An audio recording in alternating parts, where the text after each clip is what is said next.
जय हिंद दोस्तों। महात्मा ज्योतिबा फुले रोहिलखंड विश्वविद्यालय बीए 6 सेमेस्टर में हिंदी की परीक्षा होने वाली है। पेपर का नाम है भाषा विज्ञान, हिंदी भाषा तथा देवनागरी लिपि। ठीक है, 21 जून को इसकी परीक्षा होने वाली है।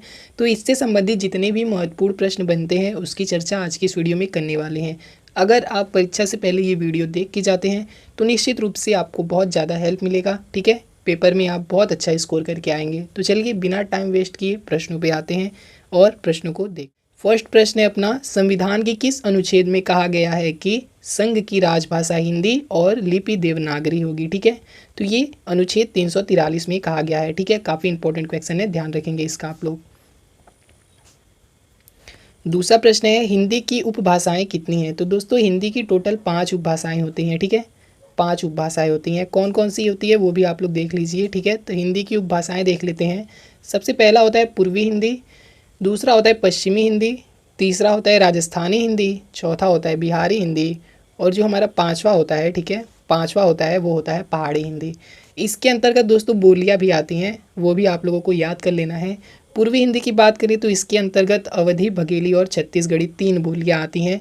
वहीं पे अगर पश्चिमी हिंदी की बात करें तो इसके अंतर्गत ब्रज भाषा, कन्नौजी, बांगरू, बुंदेली और खड़ी बोली 5 उपभाषाएं आती हैं पश्चिमी हिंदी के अंतर्गत। तीसरा हो जाता है हमारा राजस्थानी हिंदी। इसके अंतर्गत 4 उपभाषाएं आती हैं, मेवाती, मालवी, मारवाड़ी और जयपुरी। फिर हमारा चौथा है जो हिंदी की उपभाषा वो है बिहारी हिंदी, जिसके अंतर्गत 3 उपभाषाएं आती हैं। पहला है उपबोलियाँ आती हैं, पहला है भोजपुरी, दूसरा है मैथिली, तीसरा है मगही। चौथा है हमारा उपभाषा पहाड़ी हिंदी। पहाड़ी हिंदी के अंतर्गत जो बोलियां आती हैं उनकी संख्या 3 है। ठीक है, पहला कुल्लुई, दूसरा कुमाऊनी और तीसरा गढ़वाली। ठीक है, तो ये चीज़ ना दोस्तों स्क्रीनशॉट ले लो और कॉपी पे लिख लो, याद कर लो। यही है इस पेपर का। ठीक है, सबसे पेपर का मेन चीज़ यही है, ये आपको ज़रूर याद होना चाहिए। यहीं से प्रश्न बनने वाले हैं, बहुत ज़्यादा प्रश्न। ठीक है, तो इसका स्क्रीनशॉट ले लो और याद कर लो, बाकी हम रिविज़न आगे कर रहे हैं। ठीक है, तीसरा क्वेश्चन है कि इनमें से कौन सी बोली पूर्वी हिंदी की नहीं है। इनमें से कौन सी बोली पूर्वी हिंदी की नहीं है। तो अवधी, बघेली और छत्तीसगढ़ी पूर्वी हिंदी की हैं, बट बिहारी नहीं है। ठीक है, बिहारी इज़ राइट आंसर। चलिए अगला क्वेश्चन देखते हैं। चौथा प्रश्न है कि पश्चिमी हिंदी की बोली नहीं है। पश्चिमी हिंदी की बोली नहीं है, तो इसमें से पश्चिमी हिंदी की जो बोली नहीं है वो है अवधी, क्योंकि अवधी, बघेली और छत्तीसगढ़ी पूर्वी हिंदी की बोलियाँ हैं, पश्चिमी हिंदी की बोली नहीं है। पांचवा प्रश्न है कि पश्चिमी हिंदी की बोलियों की संख्या है। कितनी संख्या है पश्चिमी हिंदी की। तो टोटल 5 बोलियां आती हैं पश्चिमी हिंदी के अंतर्गत। ठीक है, ऊपर हमने डिस्कस किया उस बारे में, आप लोग उसको जरूर याद कर लेना दोस्तों। ठीक है, पूर्वी हिंदी की बोलियां हैं, तो पूर्वी हिंदी की बोलियां हैं अवधी, बघेली एवं छत्तीसगढ़ी। नेक्स्ट क्वेश्चन देखते हैं दोस्तों, फटाफट रिवीजन करते हैं ना दोस्तों। ठीक है, टाइम नहीं है थोड़ा भी। भाषा शब्द की निष्पत्ति संस्कृत के किस धातु से मानी जाती है। तो भाष से। ठीक है, भाष धातु से मानी जाती है। आठवां प्रश्न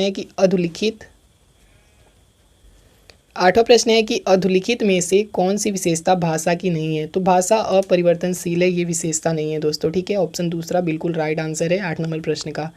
9 नंबर हमारा प्रश्न है कि भाषा की सबसे छोटी इकाई है। तो भाषा की दोस्तों जो सबसे छोटी इकाई होती है वो होती है वर्ण ध्वनि। ठीक है, भाषा की सबसे छोटी इकाई होती है, ऑप्शन पहला बिल्कुल सही उत्तर है।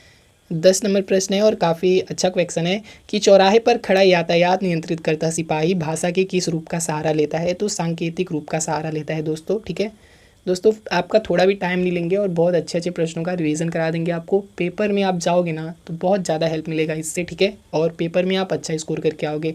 वीडियो में लास्ट तक बने रहना दोस्तों, आगे और भी अच्छे अच्छे प्रश्न है। ठीक है, 11 नंबर क्वेश्चन है कि किस ध्वनि के उच्चारण में दोनों ओष्ठ पूर्णतया पृथक और खुले रहते हैं। तो आ का उच्चारण आप करेंगे तो आपके दोनों ओष्ठ पूर्णतया खुले होंगे, पृथक होंगे। ठीक है, चलिए अगला क्वेश्चन देखते हैं। हिंदी दिवस मनाया जाता है। तो हिंदी दिवस आपका 14 सितंबर को मनाया जाता है। इंपॉर्टेंट क्वेश्चन है, एग्जाम के दृष्टिकोण से याद कर लो। ठीक है, चलिए नेक्स्ट क्वेश्चन देखते हैं। नेक्स्ट क्वेश्चन है देवनागरी लिपि का विकास माना जाता है। तो ब्राह्मी से माना जाता है। ओके फ्रेंड्स, चलिए अगला क्वेश्चन देखते हैं। 14 नंबर प्रश्न हमारा क्या है।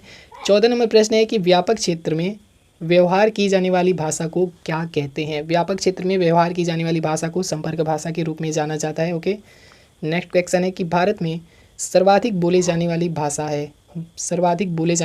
है भारत में, वो है हिंदी हमारी। ठीक है, नेक्स्ट क्वेश्चन है 16 नंबर, हिंदी किसके अंतर्गत आती है। तो आधुनिक आर्य भाषा के अंतर्गत आती है हिंदी।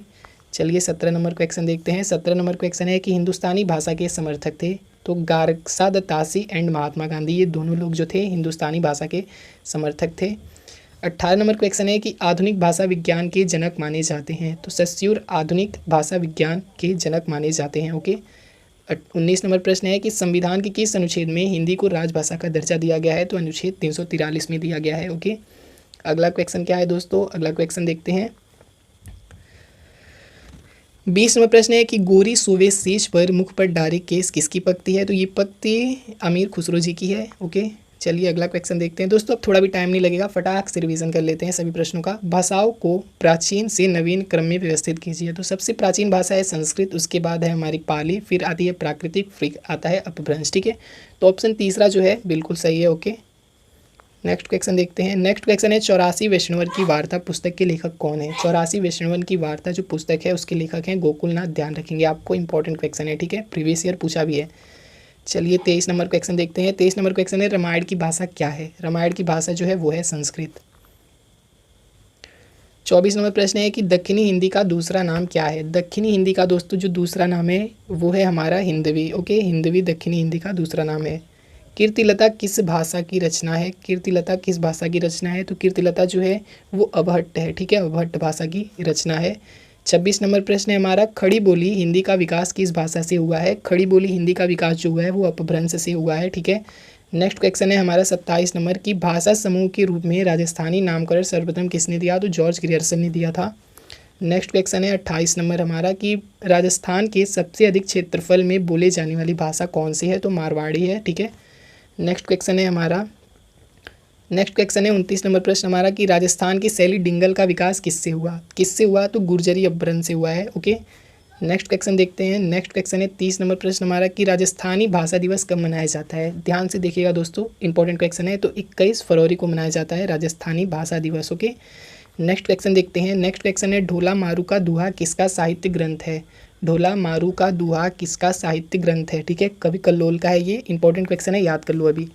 डिंगल का हेरोज किसे कहा जाता है, तो पृथ्वीराज राठौड़ को कहा जाता है। डिंगल का हेरोज पृथ्वीराज राठौड़ को कहा जाता है। दोस्तों थोड़ा भी टाइम नहीं लग रहा है, रिवीजन करा रहे हैं यार, काफ़ी मेहनत लगता है, तो इसके लिए एक लाइक तो बनता है। ठीक है। फोर्ट विलियम कॉलेज की स्थापना कब हुई थी। फोर्ट विलियम कॉलेज की स्थापना हुई थी 1800 ईस्वी में। ठीक है, 1800 ईस्वी में हुई थी। नेक्स्ट क्वेश्चन है कि फोर्ट विलियम कॉलेज की स्थापना कहाँ हुई थी, तो कलकत्ता में हुई थी दोस्तों। ठीक है। अगला क्वेश्चन देखते हैं। 35 नंबर क्वेश्चन है कि इनमें से किसको संविधान की 8वीं अनुसूची में सम्मिलित नहीं किया गया था, तो ब्रजभाषा को नहीं किया गया था दोस्तों। विद्यापति का संबंध है, विद्यापति का संबंध किससे है, तो मैथिली से है। विद्यापति को मैथिली कोकिल भी कहा जाता है, ध्यान रखेंगे आप लोगों के।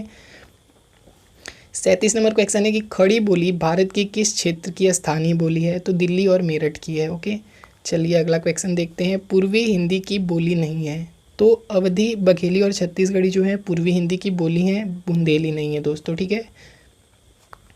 चलिए 39 नंबर क्वेश्चन देखते हैं। राजस्थानी के अंतर्गत बोलियां हैं, राजस्थानी के अंतर्गत टोटल कितनी बोलियां हैं, तो 4 बोलियां हैं दोस्तों। ठीक है, ऑप्शन तीसरा जो है बिल्कुल सही उत्तर है।